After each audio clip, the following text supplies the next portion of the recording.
Hey guys, hope you're all keeping safe and well. So, in the continuation of the series, Brown Car Guy and Buddies, I'm going to talk to my dear friend Imthishan, who was actually my partner at Motoring Middle East. We co-founded that, and he's still running that in Dubai. I'm back here.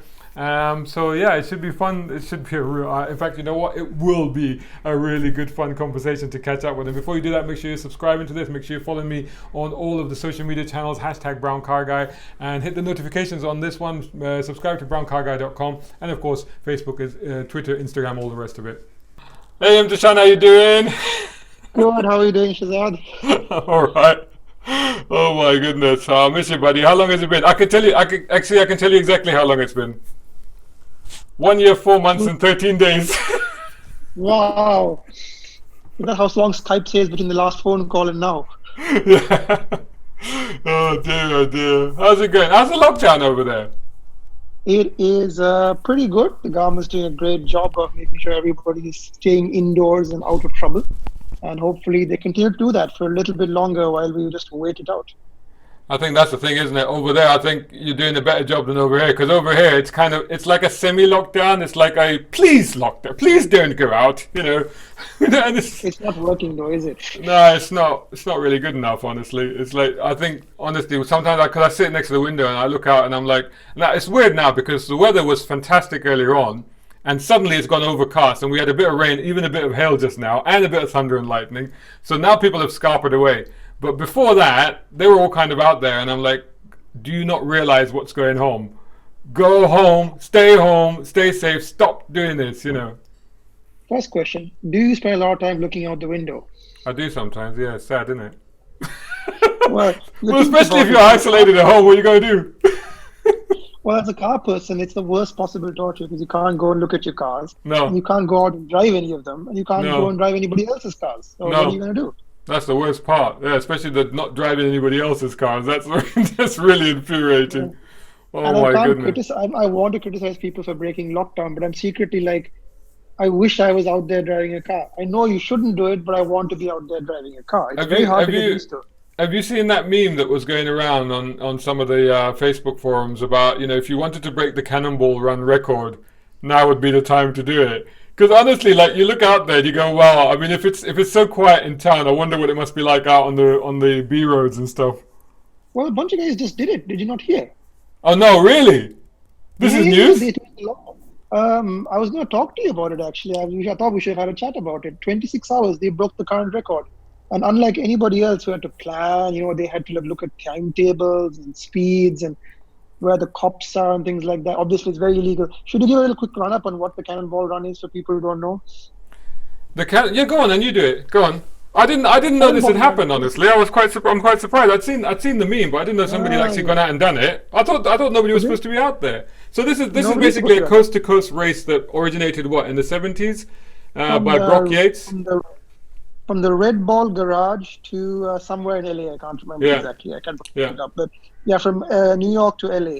And the time started off in the 70s as a bit of a fun dash. It was like a race. There was a bunch of people starting off at the same time. It was basically an illegal street race. Let's be honest. That got turned into a movie eventually called The Cannonball Run. Yeah. The Cannonball Run 2.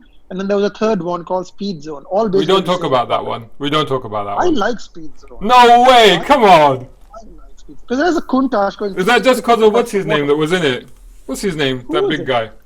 Candy, yeah. I mean, he's a likable guy, but... Yeah.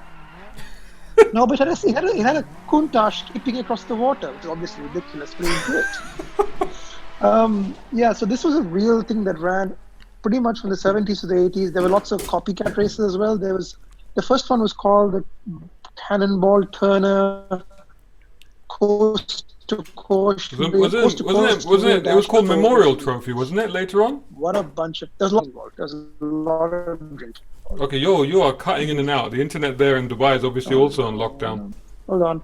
Oh, there you are. You're back. Yeah. Wow. You just kind of froze there, as if like, lost in contemplation. You just went, that was it, but without the hands, obviously. Brilliant. Where was it? Cannonball Run? Yeah, so it was like the Memorial Trophy, wasn't it? At some point, I think, or something like that. You were going through what they were called. Called it the Cannonball Baker Memorial Dash Coast to Coast Trophy or something silly like that. It was a lot of people sitting in bars and coming up with crazy ideas. And there was a lot of cheating. It wasn't like a proper motorsport. No, People exactly. ran it for years. No. And the idea was, it doesn't matter what the rules were. The only thing is to start in one place, finish at the end. How you got there, whatever car you used, up to you. Because the problem was, it didn't matter how fast your car was. It matters how smart you were and the tricks you. Exactly, yeah. So like, like cutting holes in the back of your van so that you wouldn't have to stop for lube breaks. Stuff like that. That's what would happen. That's the one you remembered. That's what you remembered. Yeah, exactly, That's what you first thought. The It's important. Toilet breaks are important. Come on. Well, it was. Those days it was like 30-something hours. 30-something hours to cross the country. And they used everything from Ferraris to Trans Ams. And the thing was, in those days, there weren't speed cameras. America still doesn't have a lot of speed cameras. So there weren't a lot of speed cameras. So most of it was a case of evading the cops and using CB radios. Basically Smokey and the Bandit. And then some people use planes, they use spotters. But by the 80s, the cops had pretty much cottoned onto it and were like, stop it. Stop it. Because you're endangering people. Let me be honest, it's very dangerous. Very risky. And it's very illegal. We do not condone or encourage street racing of any kind. We do not also wish that we'd been born in the 70s when you could do so. Exactly. But the thing is, but before you get on to what they've just done now, because this is news to me, I didn't know they'd just done it. But because it's a very nice segue. Because so anybody else watching, go to my Patreon account now and check it out, because I've just put some content there, which is essentially my kind of take of a kind of a parody sequel of that original Cannonball Run movie.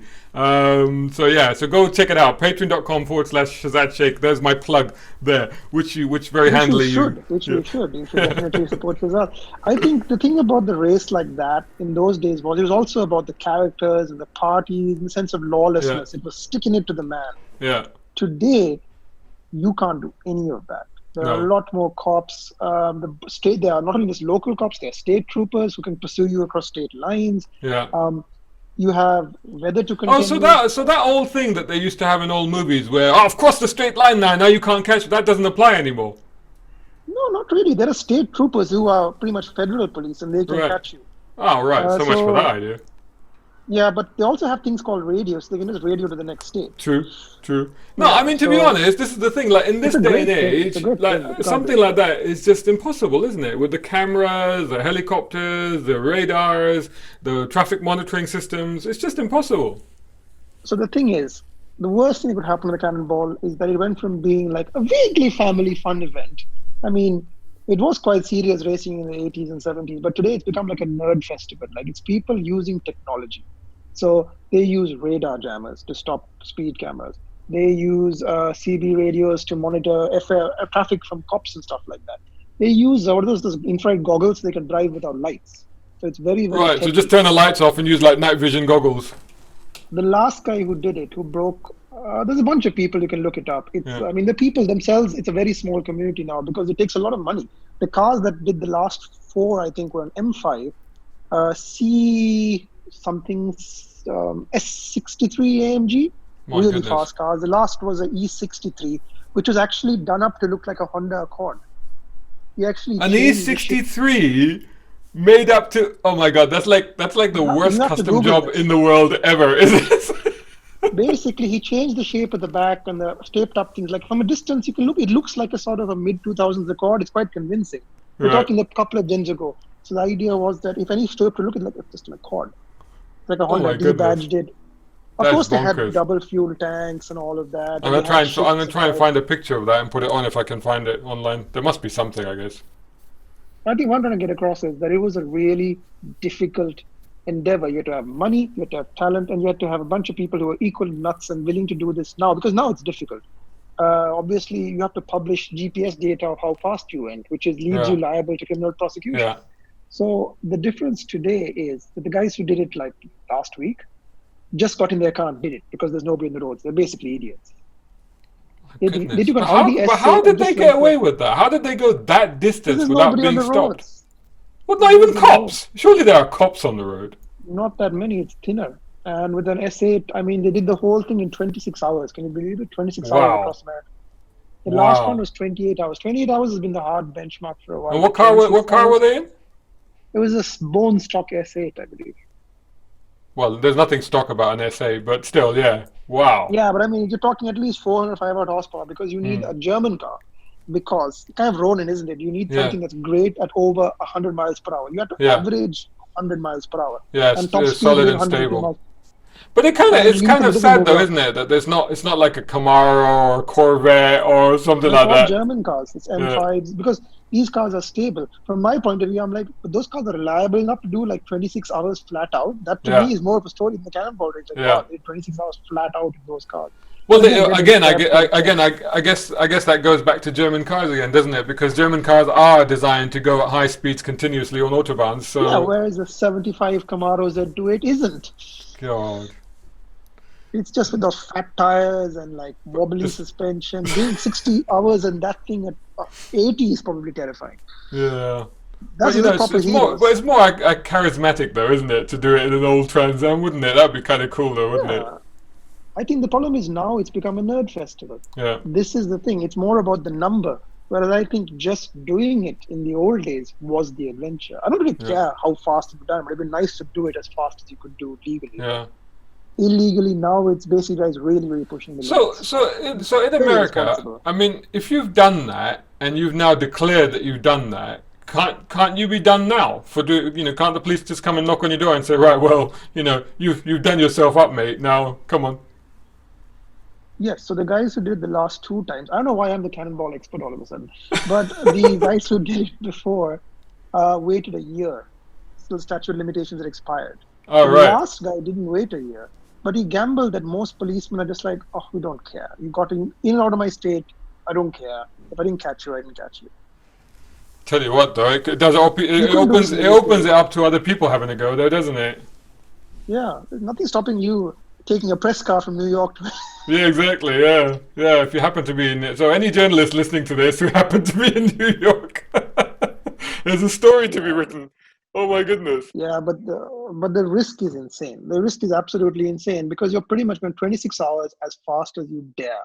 Yeah. Like that is not an easy thing to do because you need to have a second driver. You have a second driver that you don't want to kill after 13 hours. You need to have a third driver basically monitoring traffic. Like last time they were using blockers, they were using people in each state who done interference and distract the cops and stuff like that.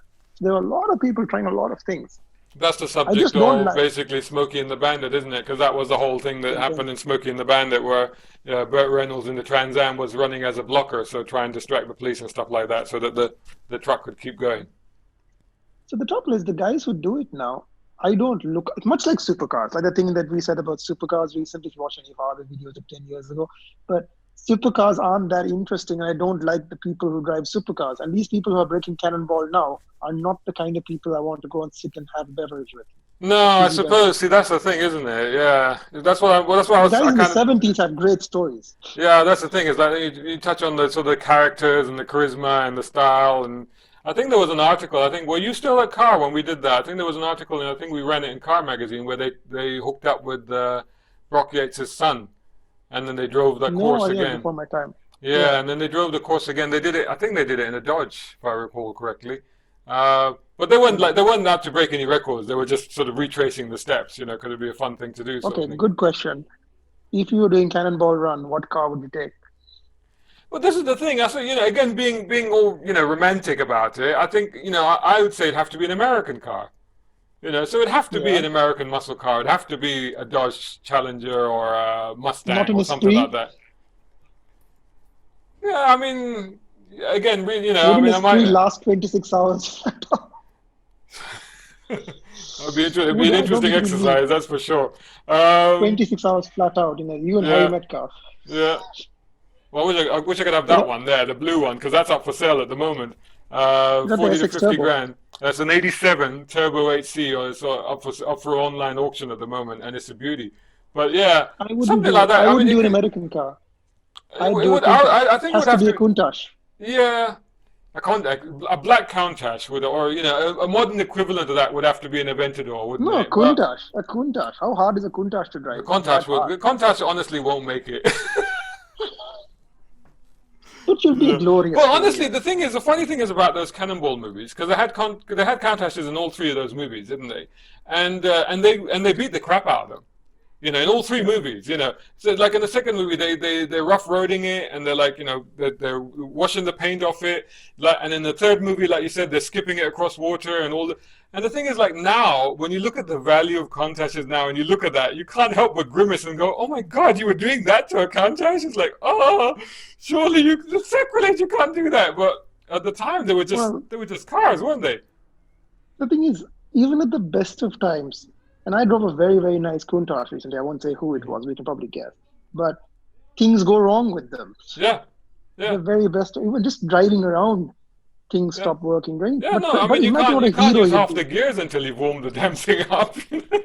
Yeah, and even then you have to keep an eye on the water. You see, the thing is, it's like maintaining a vessel. You have to be like, watch all the stations.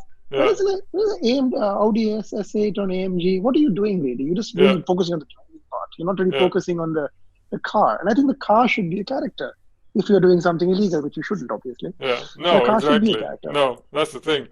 But I don't know. It's a bunch of journals recently did across the US in a three-wheeler Morgan. Mm-hmm. A three-wheeler Morgan. Yeah, but they weren't breaking any speed records, were they? They were just cruising along. Barely break 50, I think, in that thing. Yeah, basically, yeah.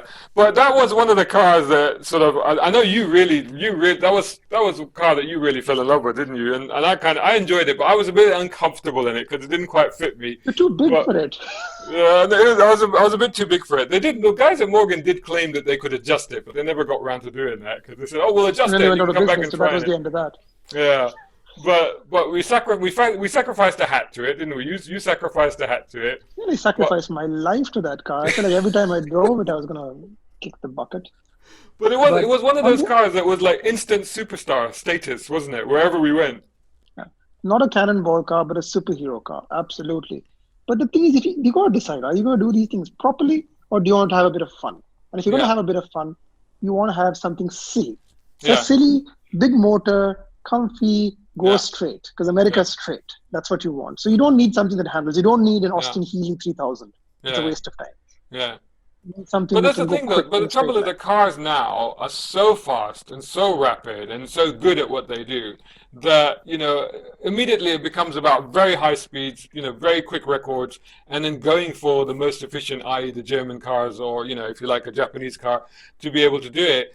But then it goes back to, well, what is the Cannonball Run about? You see, so for example, if you take its modern day kind of-ish equivalent, which is like the gumball, and the gumball, although it's kind of like an illegal street race, it's not really. It's just an excuse to go from party to party to party. That's all that is. Idiots. It's a bunch of idiots just partying. But then that falls into that first category, doesn't it? That just falls into a bunch of, for want of a better word, for a bunch of rich people just having a laugh. They're just buying expensive cars and just having these big parties. It's not necessarily about... The problem is, if you look at that thing that happened a couple of days ago in New York, where that guy lost control of the Carrera GT and rammed into cars, and he's a founder of a cannonball, gumball style rally event called the Gold Rush. Right. And he's had a lot of crashes. He's had a lot of run-ins with the law. He's basically an idiot, and I don't mind calling him an idiot because he risked people's lives. He was doing really high speeds in twisty, tight New York streets. And he's lucky he's alive. But it's not the first time he's written off expensive machinery. He wrote off 3 cars before that, apart from the Carrera GT. He's written off a Bugatti Veyron and a manual Murcielago. Wow. And there are not many of those around. Yeah. Not many. There was one of only 3 that came to the US that year. Yeah, but there's not many Carrera GTs around either. And that's and to be honest, that's a very dangerous car to be driving fast anyway. Nice segue then. Okay, Cannonball Run. I'm ashamed that we didn't actually manage to condemn it that much because I feel like I should have got on my high horse and said this is a bad thing. But I'm like, if I could get away with it, I probably would have given it a try. It's a tricky one, isn't it? It's a bit of a moral, ethical dilemma. It's like on the one hand, you're like, whoa, well done, that's cool. It's like you're like, yeah, it's wrong, but you would if you could. It's sort of thing, isn't it? And that's the thing. I am honest enough. I think you're honest enough to say we practically would have given it a try. Yeah. It's a risk, but nothing in life is not a risk, right? Yeah. Whereas there are a lot of journalists now getting on their high horse and saying you're an idiot and you're breaking quarantine and all that. Yeah. And I'm like, secretly, guys, you know you want to do it. Yeah. You know you want to do it. Yeah. And no, I think we should do that as well. I think yes, absolutely, they should not have done it. It is quite. I mean, honestly, like as we started this conversation, and I said I look out the window and I'm sort of condemning every individual I'm seeing outside. Go home. Why are you out there? So on the one hand, I think that's also correct. But like you say, secretly, I guess we all would. I mean, like I said, secretly, right now, I wish I could go out and find some, because I imagine there's some great roads not far from where I am in London. Within an hour from here, I could find some great roads that are probably absolutely empty right now. And I'm like, wow, what an opportunity. My take is simple. The opportunity is always there to do the Cannonball Run. Just don't do it during quarantine. This is not the time. Yeah. Because you're risking people's lives who would need to go and do other things like save people. Exactly. And you said they would scrape your bum off the road somewhere. So no, exactly, and I think that was a point of that was made here recently. It's almost like cheating. It's almost like cheating using the current conditions. That's true. That's true. That's true. Yeah, I think there's two sides of it again, isn't there? Because on the one hand, if you're not going out to break any records, but you're going out just to have a nice drive, then you always try to find the quietest time anyway, don't you? Because you go, well, that's the quietest time. I'm not putting anyone else at risk. I'm going out there. I'm just going to enjoy it. But on the other hand, you just really shouldn't be out there right now. The devil's advocates, that's like saying, the perfect time to do some donuts is outside a funeral. Oh my There's God. nobody. That's the thing. It's the same talk. It's a bit weird that. I'm just thinking, I was just thinking actually, I wouldn't mind donuts at my funeral. You heard it here first, people. You heard it here first. You know what he wants. And I don't just mean the Dunkin' Donuts kind. Actually, not the Dunkin' Donuts. What's the other one? I don't like the Dunkin' Donuts. What's the other brand? Krispy Kreme? Yeah, that's it. I like those ones, yeah. Those ones, and then real ones with real tires and cars. What do you care? You'll be in the coffin. That's true, actually. Yeah. Are you serving the food at your funeral and going, oh, I'd rather not Dunkin' Donuts? Would you get up from the coffin? Exactly. Very specific.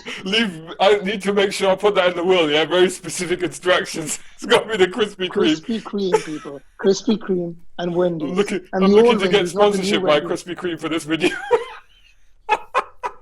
That's what we should do. The Cannonball Run brought to you by Krispy Kreme. They're never going to do it. No. We've just blown that down. Yeah, but I mean, this is the trouble. We have these outlandish ideas, like let's go and do coast to coast, but we shouldn't do it because we've got nothing else to do. Our brains are going rotting away from sitting at home and looking at cars instead of driving them.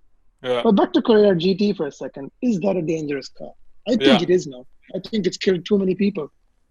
I remember a Carrera GT. This is in the first few years that I was in Dubai, and one turned up at a track day at the Autodrome. And the guy basically, he took it out for I think a lap and a half. And then he basically lost it coming back onto the main straight. But there's a big runoff there at the Autodrome, just at the beginning of the main straight. So basically lost it there. Didn't hit anything, thank God. But basically scared himself. And that was it. Parked it up for the rest of the day, Because that car, basically, you need to be wall-to-roll to drive it. That's it. That car was for him. You need to be the development driver. Yeah, him. That's it. You need to be a wall-to-roll. That's it. Otherwise, don't touch it. Put it somewhere nice and look at it. I've never wanted to drive that car because people have died in it. Yeah. And I think that was the beginning. And look, we might as well mention very famously Paul Walker. Paul Walker and Roger Rodas, who was the actual driver. Yeah. I mean, Paul, even before Paul, though, at that point, I think when was that? Mid-2000s, Enzo, Carrera GT, and it was the Mac SLR, wasn't it? The McLaren SLR. Yeah. It was that era. Everything started to be around 600 horsepower. Yeah. But with not enough traction control and not enough computers. Yeah. So you were like, this is a little bit too much. For me. But the thing is, so this is the thing. It's you very correctly divided sort of performance cars into eras because we're currently in the era of cars with a huge amount of horsepower, but then a lot of controls on the car that basically dilute that horsepower. So essentially, you can't. Hellcat now you only get 200 or 300 horsepower at any given time. I mean, to be fair, the Hellcat and those are actually one of the few cars that will still allow you to access most of that power. But have you ever looked at the digital displays and tried to get to 700? It's not easy. You get 500 easy, 600, actual touching 707 or whatever, it's 800 or whatever. Very difficult because it just won't give you all the power. And I was pretty much matting it all the way, and it just won't. And this is on with traction, so the car's not giving it to you. No, and this is it. So you have these cars that basically got too much power, and you can't get to it. then you had that era where power figures suddenly went like, you remember 300 horsepower used to be a lot of horsepower, even in the Still 90s, is. and Yeah. then all of a sudden you had, it suddenly shot up, like you say, up to 400, 500, But 600 the computers horsepower. hadn't caught up yet. Yeah, The test drivers hadn't caught up, but they just had the power. Like the McLaren SLR was a bit of a hairy bugger as well. If you saw yeah, Clarkson spinning it in the top tier test track, Carrera GT spun a lot. The yeah, Enzo looked pretty lethal as well yeah, because it was basically like a race car and they hadn't really diluted it at all. But then right after that, I think all these manufacturers realized we're going to kill our customers. yeah, So we need to up the software. And there was like a transition period right in the middle where nothing seemed to get made. After the Enzo, there was like a big gap yeah, till the next one came along. And then I think it was around the last Ferrari time when they finally figured out, you know what? We can say we're giving them 1,000 horsepower, but yeah. actually what we're giving them is a fast, good looking car No, that won't kill exactly, them. exactly, and bragging rights, basically. Yeah. In Yeah. I was going to say in the pub, but it's not really pub. It's a very expensive bistro or whatever, wherever they do their bragging rights. Shisha Cafe. Yeah, shisha cafes. Yeah, exactly, in the Middle Yeah. East. Yeah, but that's all it is. But then you go back. So then you go back from the current generation. You jump over that middle generation that we talked about, where it suddenly exploded. So really, the earlier generation, when you had actual power figures that you could still use, that was the best era then. So you're talking about, power figures of less than 300 horsepower, so 200, 250. I mean, I remember having plenty of fun in my E30 325 ISE or my Toyota Supra Mark II, or is it Mark 3? It's Mark 3, Mark 2 with the pop-up lights, because they had about 170 horsepower, and that was plenty. Yeah. And I don't think the driving experience got significantly better. I mean, we both raved about that Civic Type R. That Yeah, has 300 horsepower. yeah, That's 100 less than my truck, but it's about yeah, 100% more fun. yeah, And I think all of this stuff today, I've moaned about this at length about how much I enjoy ruining my cars. Like I have great fun with all these off-road cars, and yeah, then I modify them, and then I don't enjoy them anymore, and I have to sell them because yeah, I'm no longer having to do anything. The car yeah, does all the work. yeah. You just point up a dune and it goes. And then what happens after that is you kill yourself because you try to chase further and further Yeah, heights, and it exactly. just I mean, doesn't come. it's in the words of Clint Eastwood, man's got to know his limitations, isn't it? So it's like, That's not a word that people have said recently. no, Yeah. but yeah, so you're right. I mean, actually, talking of your truck, you've hit a milestone with that, haven't you? The MME 100,000 Ram. kilometers, 102, the MME Ram, Oh my the company goodness. runabout, Hashtag MME Ram. 102,000. Look it up, guys. Yeah. Unbelievable. That's and it's such a fantastic machine. That. Yeah. But at the end of the day, right, it was built for a purpose and it doesn't have too much power. Now, do you need a 500 horsepower truck? I contend that you do not. Yeah, yeah. I mean, I probably had more fun in the 280 horsepower Wrangler than I did in the Ram But you know because I had what? to do more. You were thinking of getting a more powerful truck, weren't you? Though. I was thinking of getting a Raptor. It was on my to-do list. It's still on my to-do list. But then the economy happened. Yeah. Or is The in the economy process happened. of happening, I should say. Yeah, No, exactly. it's very much the process of happening. Yeah. No, I love a Raptor. I've hand on heart. I'll say that is probably the best all-round vehicle. It's like the Range Rover for rednecks. Yeah. Range Rover for redneck. Yeah. Yeah, because the You know Range what? Rover is the most I'd love to complete car. drive the full fat big Raptor in London. I think that would be hilarious. Just That'd be terrifying. because I I drove the mean, Ranger Raptor here last year. I tried that out. oh, any good? Yeah, it was great. It was great. It was good fun. I went out with my buddy Kevin, and Kevin Yeah. Haggerty. He's a real performance guy, so he's into sports cars, and he didn't want to drive it. He really didn't. He was like, "Do we have to?" I'm like, "Yes, we have to because I want to try it. Because I really want to have a go in it." And he was gritted teeth just getting into the car. And then we went out for a drive, and I said, "Now you've got to take over." He says, "Do I have to?" "Oh, I don't want." "No, no, you have to." Okay, so he did it, and I'll tell you what. Within 2 minutes, he was laughing.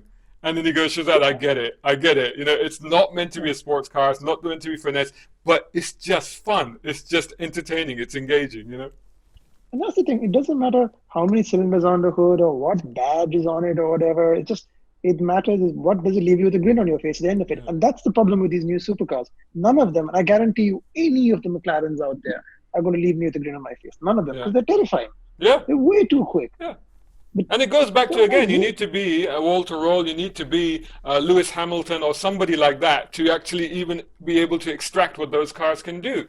Whereas again, if you talk about, fortunately cars like the Civic Type R do still exist. People like us can actually, we can't get 100% out of that car, but we can get enough to have fun with it. Even cars like the car that you own, the Toyota 86, is a car that you can actually enjoy because you can still extract. People say, oh, it hasn't got enough horsepower. No, man, it's got enough. It's got enough for you to actually access it and enjoy it. Have you got enough guts to go flat out everywhere? That's the question. Exactly. Yeah. It's not lazy enough for you. That's the problem. GT350, my personal favorite of the last 4 or 5 years, because that was the right 500 horsepower. Didn't need more. Didn't need that was an awesome machine, actually. Yeah. They've got GT500s now, and I don't want to drive. What's that? 860 horsepower. 760. No, 760. 760 horsepower. Why? And we were all going crazy when Dodge came out with 707. And now we've got 760 in a Mustang. I don't want to. I don't want to see too many of those leaving car meets with idiots behind the wheel. Well, in the UK, what's the equivalent of the Mustang leaving the car meet? The old Corsa leaving the Aston. There are Mustangs here. Yeah. Because the Mustangs went on sale in Europe, and they thought, oh, we've got the 2.3 EcoBoost, so now will be the one that everybody will get. Nonsense. Everybody went for the 5-liter. Yeah, because why would you buy a Mustang with a small engine? Exactly. You want the V8. Of course you do. You want the noise. You want the charisma. You want the style.